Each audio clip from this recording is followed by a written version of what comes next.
HM घाटमाता news.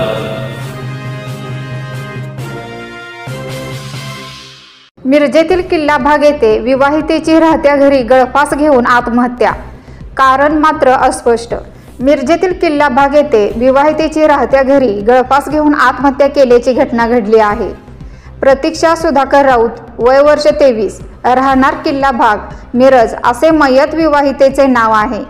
1.5 महिन्यापूर्वीच मयत प्रतीक्षा हिचे मिरजेतील किल्ला भाग येथे राहणाऱ्या सुधाकर यांच्याशी लग्न झाले होते। नोकरीनिमित्त सुधाकर हे पुण्यात राहतात। मंगळवारी दुपारी 12 वाजण्याच्या सुमारास मयत प्रतीक्षा हिने राहत्या घरी गळफास घेऊन आत्महत्या केल्याचे निदर्शनास आल्याने नातेवाईकांनी तिला उपचारासाठी मिरज शासकीय रुग्णालयात दाखल केले, परंतु उपचारापूर्वीच ती मयत झाल्याचे डॉक्टरांनी घोषित केले। दरम्यान याबाबतची माहिती समजताच मिरज शहर पोलीस घटनास्थळी दाखल झाले होते।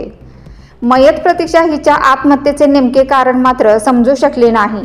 घटनेबाबत मिरज शहर पोलीस अधिक तपास करत आहेत।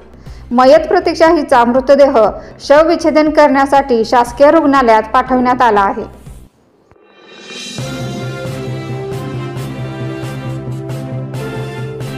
HM घाटमाता news.